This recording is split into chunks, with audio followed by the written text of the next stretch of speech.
Hello ನಮಸ್ಕಾರ ಎಲ್ಲರಿಗೂ. Info ಮಾಸ್ಟರ್ನ ಮತ್ತೊಂದು ಹೊಸ ವಿಡಿಯೋಗೆ ಓಕೆ ಬನ್ನಿ ಇವತ್ತಿನ ವಿಡಿಯೋ ಕಡೆ ಹೋಗೋಣ. Fact number 1. ನಾವೆಲ್ಲರೂ ಪ್ರತಿನಿತ್ಯ ಓದುವ ಈ ದಿನಪತ್ರಿಕೆಗಳನ್ನು ತಯಾರಿಸಲು ಎಷ್ಟು ವೆಚ್ಚವಾಗುತ್ತದೆ ಎಂದರೆ ಒಂದು ದಿನಪತ್ರಿಕೆಯನ್ನು ತಯಾರಿಸಲು 20 ರೂಪಾಯಿ ಬೇಕಾಗುತ್ತದೆ. ಆದರೆ ಅದೇ ದಿನಪತ್ರಿಕೆಯನ್ನು ನಮಗೆ 5 ರೂಪಾಯಿಗೆ ಮಾರುತ್ತಾರೆ. ಇವಾಗ ನೀವು ಅಂದುಕೊಂಡಿರಬಹುದು, ಇದರಿಂದ ನ್ಯೂಸ್ ಪೇಪರ್ ಕಂಪನಿಗೆ ಲಾಸ್ ಅಲ್ವಾ ಅಂತ. ಆದರೆ ನ್ಯೂಸ್ ಪೇಪರ್ ಕಂಪನಿಗಳು ಉಳಿದ 15 ರೂಪಾಯಿಯನ್ನು ಅಡ್ವರ್ಟೈಸ್ಮೆಂಟ್ ಮೂಲಕ ಪಡೆಯುತ್ತಾರೆ. ದಿನಪತ್ರಿಕೆಗಳ ಮುಖ್ಯ ಪುಟ ಹಾಗೂ ಕೊನೆಯ ಪುಟಗಳಲ್ಲಿ ನೀವು ಜಾಹೀರಾತುಗಳನ್ನು ನೋಡಿರುತ್ತೀರಾ. ಇದರಿಂದ ಅವರು 15 ರೂಪಾಯಿ ಅಲ್ಲ, ಅದಕ್ಕಿಂತ ಜಾಸ್ತಿ ಹಣವನ್ನು ಪಡೆಯುತ್ತಾರೆ. Fact number 2. ನಮಗೆಲ್ಲರಿಗೂ ತಿಳಿದಿರುವ ಹಾಗೆ ಪ್ರಥಮ ವಿಶ್ವಯುದ್ಧ ಹಾಗೂ ದ್ವಿತೀಯ ವಿಶ್ವಯುದ್ಧ ಎಷ್ಟು ಘೋರವಾಗಿ ನಡೆದಿದೆ ಅಂತ. ಇದರಿಂದ ಈ ವಿಶ್ವದಲ್ಲಿ ಲಕ್ಷಗಟ್ಟಲೆ ಸೈನಿಕರು ಸಾವನ್ನಪ್ಪಿದರು. ಅದರಲ್ಲಿ ಎರಡನೇ ವಿಶ್ವಯುದ್ಧದಲ್ಲಿ ಸತ್ತವರ ಉಂಗುರಗಳು ಇದು. ಈ ಉಂಗುರಗಳು ಕೇವಲ ಎಂಗೇಜ್ಮೆಂಟ್ ಅಂದರೆ ಮದುವೆ ಫಿಕ್ಸ್ ಆಗಿರುವ ಸೈನಿಕರ ಉಂಗುರಗಳು. ಇವಾಗ ನೀವೇ ಊಹೆ ಮಾಡಿ, ಈ ಉಂಗುರಗಳ ಕತೆ ಒಂದಾದರೆ ಈ ಯುದ್ಧದಿಂದ ಸತ್ತವರ ಸಂಖ್ಯೆ ಎಷ್ಟಿರಬಹುದು ಅಂತ. Fact number 3. ನಾವೆಲ್ಲರೂ ಬಳಸುವ ಈ ವಾಟ್ಸಪ್, ಫೇಸ್ಬುಕ್, ಗೂಗಲ್ ಇವು ನಮ್ಮ ಜೀವನದ ಅವಿಭಾಜ್ಯ ಅಂಗವಾಗಿದೆ. ಕೆಲವರಿಗಂತೂ ಈ ಸೋಷಿಯಲ್ ಮೀಡಿಯಾಗಳು ಇಲ್ಲದಿದ್ದರೆ ಅವರ ದಿನಗಳೇ ನಡೆಯುವುದಿಲ್ಲ. ಓಕೆ, ನಾವು ಬಳಸುವ ಈ ಸೋಷಿಯಲ್ ಮೀಡಿಯಾ ಅಪ್ಲಿಕೇಶನ್ ಯಾವುದು, ಯಾವ ವರ್ಷ ಹುಟ್ಟಿಕೊಂಡಿದೆ ಅಂತ ತಿಳಿಯೋಣ. Google 1998, Facebook 2004, YouTube 2005, Twitter 2006, Instagram 2010, WhatsApp 2011, Snapchat 2011 ಹಾಗೂ ಟೆಲಿಗ್ರಾಮ್ 2013. Fact number 4. ನಮ್ಮ ಈ ಭೂಮಿಯ ಸೂರ್ಯೋದಯ ಹಾಗೂ ಸೂರ್ಯಾಸ್ತವನ್ನು ನೋಡಲು ಎಷ್ಟು ಸುಂದರವಾಗಿರುತ್ತದೆ. ಹಾಗೆ ನಮಗೆ ಇಲ್ಲಿ ಸೂರ್ಯೋದಯವಾಗಿದ್ದಾಗ ಪಾಶ್ಚಿಮಾತ್ಯ ದೇಶಗಳಲ್ಲಿ ಕತ್ತಲಾಗಿರುತ್ತದೆ. ಇದು ಸಾಮಾನ್ಯವಾಗಿ ಎಲ್ಲರಿಗೂ ತಿಳಿದಿರುವ ವಿಷಯ. ಇದನ್ನೇ ಬಾಹ್ಯಾಕಾಶದಿಂದ ನೋಡಿದಾಗ, ಅಂದರೆ ಸ್ಪೇಸ್ ಸ್ಟೇಷನಿಂದ ನೋಡಿದಾಗ ಯಾವ ರೀತಿ ಕಾಣುತ್ತದೆ ಎಂದು ನೋಡೋಣ. ಇದು ನಮ್ಮ ಭೂಮಿಯ ಮೇಲೆ ಒಂದು ಭಾಗ ರಾತ್ರಿ, ಇನ್ನೊಂದು ಭಾಗ ಹಗಲು ಆಗಿರುವ ದೃಶ್ಯ. ಎಷ್ಟು ಸುಂದರ ಅಲ್ವಾ? ಇದನ್ನು ನಾಸಾ ಸ್ಪೇಸ್ ಸ್ಟೇಷನಿಂದ ತೆಗೆದಿರುವ ಚಿತ್ರ. Fact number 5. ಜೆರಾಕ್ಸ್. ಸಾಮಾನ್ಯವಾಗಿ ನಾವೆಲ್ಲರೂ ಒಂದು ಡಾಕ್ಯುಮೆಂಟಿನ ಇನ್ನೊಂದು ಕಾಪಿಯನ್ನು ತೆಗೆಯಲು ಜೆರಾಕ್ಸ್ ಎಂದು ಕರೆಯುತ್ತಾರೆ ಎಂದು ತಿಳಿದಿರಬಹುದು. ಆದರೆ ಜೆರಾಕ್ಸ್ ಎನ್ನುವುದು ಒಂದು ಅಮೆರಿಕದ ಕಂಪನಿ ಹೆಸರಾಗಿದೆ. ಅದು ಯಾವ ಕಂಪನಿ ಎಂದರೆ ಅದುವೇ ಈ ಜೆರಾಕ್ಸ್ ಮೆಷಿನನ್ನು ಕಂಡುಹಿಡಿದ ಕಂಪನಿ. ಅದಕ್ಕಾಗಿ ಎಲ್ಲ ಜನರು ಡಾಕ್ಯುಮೆಂಟನ್ನು ಕಾಪಿ ಮಾಡುವಾಗ ಜೆರಾಕ್ಸ್ ಎನ್ನುತ್ತಾರೆ. ಆದರೆ ನಿಜವಾಗಿ ಅದನ್ನು ಫೋಟೋ ಕಾಪಿ ಎಂದು ಕರೆಯಬೇಕು. Fact number 6. ಐಫೋನ್. ಇದು ಯಾರಿಗೆ ತಾನೇ ತಿಳಿದಿಲ್ಲ ಹೇಳಿ? ಇದು ಈ ವಿಶ್ವದ ಅತ್ಯಂತ ದುಬಾರಿ ಫೋನ್. ಹಾಗೂ ಇದರ ಫೀಚರ್ಸ್ಗಳು ಮತ್ತು ಇದರ ಸೆಕ್ಯೂರಿಟಿ, ಇದರ ಫೀಚರ್ಸ್ ಹಾಗೂ ಇದರ ಸೆಕ್ಯೂರಿಟಿ ಅಷ್ಟು ನೀಡುವಷ್ಟು ಬೇರೆ ಯಾವ ಮೊಬೈಲ್ ಕಂಪನಿಗಳು ಸಹ ನೀಡುವುದಿಲ್ಲ. ಅದರಲ್ಲಿ ಈ ಐಫೋನ್ನ ಫಿಂಗರ್ ಪ್ರಿಂಟ್. ಬೇರೆ ಎಲ್ಲ ಮೊಬೈಲ್ ಕಂಪನಿಗಳಲ್ಲಿ ಆ ವ್ಯಕ್ತಿ ಸತ್ತಾಗ ಆ ವ್ಯಕ್ತಿಯ ಕೈ ಬೆರಳನ್ನು ಇಟ್ಟು ಫಿಂಗರ್ ಪ್ರಿಂಟನ್ನು ಓಪನ್ ಮಾಡಬಹುದು. ಆದರೆ ಐಫೋನ್ನಲ್ಲಿ ಹಾಗೆ ಆಗುವುದಿಲ್ಲ. ವ್ಯಕ್ತಿ ಜೀವಂತವಾಗಿದ್ದಾಗ ಮಾತ್ರ ಆ ಫಿಂಗರ್ ಪ್ರಿಂಟ್ ವರ್ಕ್ ಆಗುತ್ತದೆ. ಅದೇ ವ್ಯಕ್ತಿ ಸತ್ತಾಗ ಅವನ ಕೈ ಬೆರಳಿನಿಂದ ಫಿಂಗರ್ ಪ್ರಿಂಟನ್ನು ಓಪನ್ ಮಾಡಲು ನೋಡಿದರೆ ಅದು ಓಪನ್ ಆಗುವುದಿಲ್ಲ. ಅದಕ್ಕಾಗಿ ಐಫೋನ್ ಒಂದು ವಿಶಿಷ್ಟ ಹಾಗೂ ವಿಶೇಷ brand. Fact number 7. Jelly fish ಅಥವಾ ಜೆಲ್ಲಿಗಳು. ವಿಜ್ಞಾನಿಗಳು ಇದನ್ನು ಮೀನಿನ ಜಾತಿಗೆ ಸೇರಿಸಿಲ್ಲ ಮತ್ತು ಇದನ್ನು ಮೀನು ಎಂದು ಕರೆಯುವುದಿಲ್ಲ. ಏಕೆಂದರೆ ಇದಕ್ಕೆ ಮೆದುಳಿಲ್ಲ, ಹೃದಯವಿಲ್ಲ ಮತ್ತು ಮೂಳೆಗಳಿಲ್ಲ. ಕೊನೆಯದಾಗಿ ಇದಕ್ಕೆ ಸಾವೇ ಇಲ್ಲ. ಯಾರಾದರೂ ಇದನ್ನು ಸಾಯಿಸಿದರೆ ಮಾತ್ರ ಇದು ಸಾಯುತ್ತದೆ. Fact number 8. ಫಿಂಗರ್ ಪ್ರಿಂಟ್ ಅಂದರೆ ಬೆರಳಚ್ಚುಗಳು. ಈ ಪ್ರಪಂಚದಲ್ಲಿ ಪ್ರತಿಯೊಬ್ಬ ವ್ಯಕ್ತಿಯ ಬೆರಳಚ್ಚುಗಳು ವಿಭಿನ್ನವಾಗಿರುತ್ತದೆ, ಅಂದರೆ ಬೇರೆ ಬೇರೆ ರೀತಿಯೇ ಇರುತ್ತದೆ. ಈ ಫಿಂಗರ್ ಪ್ರಿಂಟ್ ಹೇಗೆ ವಿಭಿನ್ನವಾಗಿರುತ್ತದೆಯೋ ಹಾಗೆ ಈ ಪ್ರಪಂಚದ ಪ್ರತಿಯೊಬ್ಬ ವ್ಯಕ್ತಿಯ ನಾಲಿಗೆ ಅಚ್ಚುಗಳು ಸಹ ವಿಭಿನ್ನವಾಗಿರುತ್ತದೆ.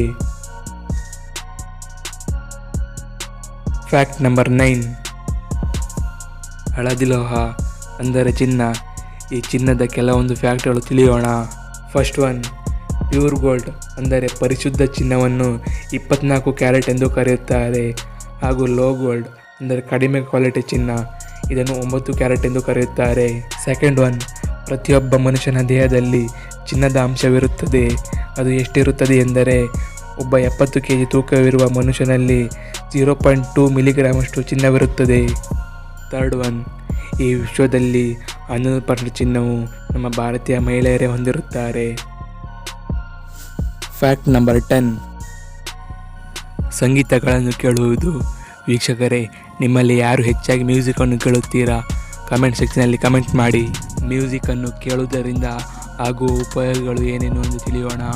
ಸಂಗೀತವು ನಿಮಗೆ ಉತ್ತಮ ವ್ಯಾಯಾಮ ಮಾಡಲು ಸಹಾಯ ಮಾಡುತ್ತದೆ. ಹಾಗೂ ಹಾಡುಗಾರಿಕೆಯು ಒತ್ತಡದಿಂದ ಹೊರಬರಲು ಸಹಾಯ ಮಾಡುತ್ತದೆ. ಮತ್ತು ಸಂಗೀತವು ನಿಮಗೆ ಉತ್ತಮವಾಗಿ ಅಧ್ಯಯನ ಮಾಡಲು ಸಹಾಯ ಮಾಡುತ್ತದೆ.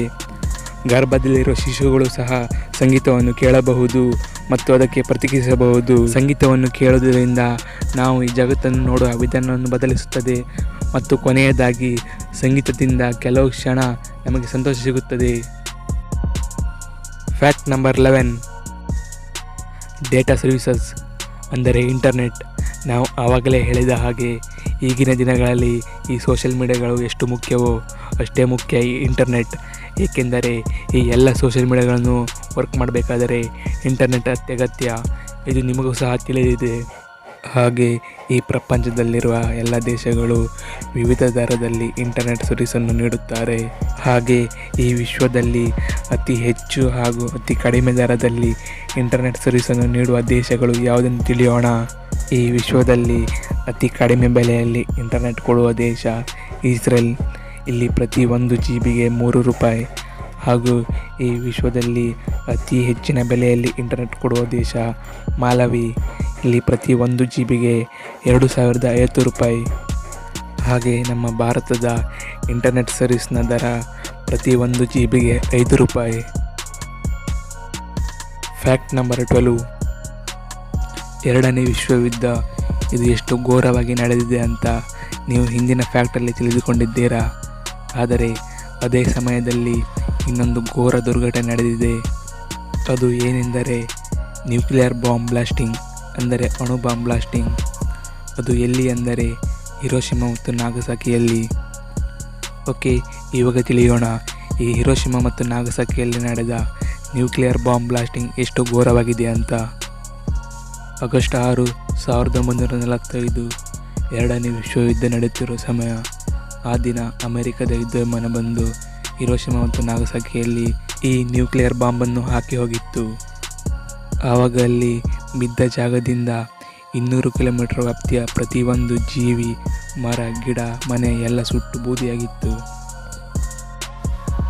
ಮತ್ತು ಅದರ ಎಫೆಕ್ಟ್ ಇವಾಗಲೂ ಸಹ ಹಿರೋಶಿಮಾ ಮತ್ತು ನಾಗಸಾಕಿಯಲ್ಲಿ ಇದೆ. ಆ ಬಾಂಬ್ ಬಿದ್ದ ಜಾಗದಲ್ಲಿ ಇವಾಗಲೂ ಸಹ ಮರಗಿಡಗಳು ಸರಿಯಾಗಿ ಹುಟ್ಟುವುದಿಲ್ಲ. ಮತ್ತು ಅಲ್ಲಿ ಹುಟ್ಟುವ ಕೆಲವೊಂದು ಮಕ್ಕಳು ಸಹ ಅಂಗವಿಕಲರಾಗಿ ಹುಟ್ಟುತ್ತಾರೆ. ಓಕೆ, ನಾವು ಈಗ ಹೇಳಿದ ಹಿರೋಶಿಮಾ ಮತ್ತು ನಾಗಸಾಕಿಯಲ್ಲಿ ನಡೆದ ಈ ಬಾಂಬ್ ಬ್ಲಾಸ್ಟಿಂಗ್ ಎಷ್ಟು ಘೋರವಾಗಿದೆ ಅಂತ ನೀವು ತಿಳಿದುಕೊಂಡಿದ್ದೀರಾ. ಓಕೆ, ಇವಾಗ ನಾವು ಹೇಳುತ್ತೇವೆ ಕೇಳಿ. ಇದಕ್ಕಿಂತ 1000 ಪಟ್ಟು ಡೇಂಜರಸ್ ನ್ಯೂಕ್ಲಿಯರ್ ಬಾಂಬ್. ಹೌದು, ಅದುವೇ ರಷ್ಯಾ ಅಭಿವೃದ್ಧಿಪಡಿಸಿದ ಈ ವಿಶ್ವದ ಅತಿ ದೊಡ್ಡ ನ್ಯೂಕ್ಲಿಯರ್ ಬಾಂಬ್. ಇದು ಹಿರೋಶಿಮಾ ಮತ್ತು ನಾಗಸಾಕಿಯಲ್ಲಿ ಹಾಕಿದ ಬಾಂಬ್ಗಿಂತ 3333 ಪಟ್ಟು ಅಷ್ಟು ಶಕ್ತಿಶಾಲಿಯಾಗಿದೆ. ಅಂದರೆ ಹಿರೋಶಿಮಾದಲ್ಲಿ ಹಾಕಿದ್ದ ಅದೇ ಬಾಂಬನ್ನು 3333 ಸಲ ಹಾಕಿದಷ್ಟು ಶಕ್ತಿಶಾಲಿಯಾಗಿದೆ ಈ ಬಾಂಬ್. ಈ ನ್ಯೂಕ್ಲಿಯರ್ ಬಾಂಬನ್ನು ಅಪ್ಪಿತಪ್ಪಿಯು ಎಲ್ಲಿಯಾದರೂ ಹಾಕಿದರೆ ನಮ್ಮ ಇಡೀ ಭೂಮಿಯೇ ಸರ್ವನಾಶವಾಗಿ ಹೋಗುತ್ತದೆ. ಇದು ಎಷ್ಟು ಶಕ್ತಿಶಾಲಿಯಾಗಿದೆ ಎಂದರೆ ಇದು ಬಿದ್ದ ಜಾಗದಿಂದ 10,000 ಕಿಲೋಮೀಟರ್ ವ್ಯಾಪ್ತಿಯಲ್ಲಿರುವ ಪ್ರತಿಯೊಂದು ಜೀವಿ, ವಸ್ತು ಎಲ್ಲ ಸುಟ್ಟು ಬೂದಿಯಾಗಿ ಹೋಗುತ್ತದೆ. ಮತ್ತು ಇದರ ನ್ಯೂಕ್ಲಿಯರ್ ಎಫೆಕ್ಟ್ ಇಡೀ ಭೂಮಿಯನ್ನು ಆವರಿಸಿಕೊಂಡು ಈ ಭೂಮಿಯಲ್ಲಿರುವ ಪ್ರತಿಯೊಂದು ಜೀವಿ, ಮರ, ಗಿಡ ಎಲ್ಲವೂ ಸರ್ವನಾಶವಾಗಿ ಹೋಗುತ್ತದೆ. ಓಕೆ, ಇದು ಇವತ್ತಿನ ಫ್ಯಾಕ್ಟ್ಗಳಾಗಿತ್ತು. ವಿಡಿಯೋ ಇಷ್ಟ ಆದರೆ ಲೈಕ್ ಮಾಡಿ. ಹಾಗೆ ಇನ್ನೂ ಹೆಚ್ಚಿನ ಫ್ಯಾಕ್ಟ್ಗಳಿಗಾಗಿ ನಮ್ಮ ಚಾನಲನ್ನು ಸಬ್ಸ್ಕ್ರೈಬ್ ಮಾಡಿ.